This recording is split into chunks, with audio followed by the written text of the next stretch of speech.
नमस्कार, मैं स्वागत करती हूं आपका खबर इंडिया न्यूज में। आइए नजर डालते हैं आज की खास खबर पर। कुछ राजनीतिक दलों के पैरों तले अजीत पवार के पार्टी छोड़ने की अटकलों के बीच संजय राउत का निशाना। एनसीपी नेता अजीत पवार के पार्टी छोड़ने की अटकलों के बीच संजय राउत ने बीजेपी और एकनाथ शिंदे पर जमकर निशाना साधा है।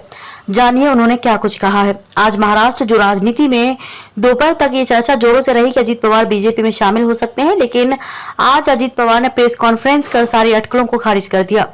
अजीत पवार ने साफ कहा कि वो एनसीपी को मरते दम तक नहीं छोड़ेंगे। इस बीच उद्धव ठाकरे गुट के नेता संजय राउत का भी बड़ा बयान सामने आया है। संजय राउत ने क्या कुछ कहा। संजय राउत ने कहा कि हम सभी महाविकास अघाड़ी के चौकीदार हैं, इसलिए हम महाविकास अघाड़ी को बनाए रखने और बढ़ाने की कोशिश कर रहे हैं। अजीत पवार भी इसमें है। संजय राउत ने पत्रकारों से बातचीत के दौरान बीजेपी पर भी निशाना साधा। अजीत पवार को लेकर जो अफवाहें फैलाई जा रही थी उन पर अब विराम लग गया है।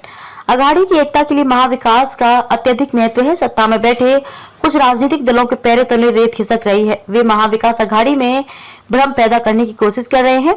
बीजेपी और शिंदे गुट पर लगाए ये आरोप। शिवसेना के मामले में भी यही हुआ है और एनसीपी और कांग्रेस के मामले में भी यही किया जा रहा है। लेकिन वे कितनी भी कोशिश कर ले, महाविकास अघाड़ी को कोई सेंध नहीं लगा पाएगा। संजय राउत ने साफ कहा कि हम सभी महाविकास अघाड़ी के चौकीदार हैं, इसलिए हम महाविकास अघाड़ी को बनाए रखने और बढ़ाने की कोशिश कर रहे हैं। अजीत पवार भी है। बीजेपी हर दिन हमारे खिलाफ साजिश रच रही है और हम उस साजिश को नाकाम करने के लिए काम कर रहे हैं।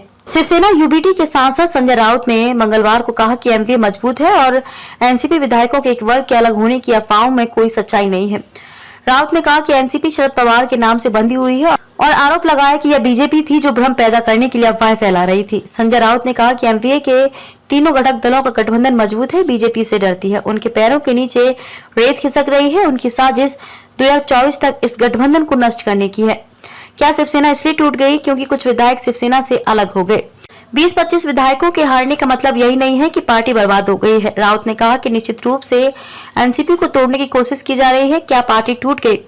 खबर आती है कि 40-50 विधायक दल बदलेंगे। ऐसी खबरें अंतिम सत्य नहीं है। मुझे यकीन है कि जो खबरें फैलाई जा रही हैं वे झूठी हैं। बीजेपी इन्हें हवा दे रही है। यह लोगों के बीच भ्रम पैदा कर रहा है, लेकिन ऐसा कुछ नहीं होगा। खबरों में अब तक के लिए बस इतना ही। फिर होगी आपसे मुलाकात ऐसे ही एक खास खबर के साथ। तब तक के लिए नमस्कार और बने रहिए खबर इंडिया न्यूज के साथ।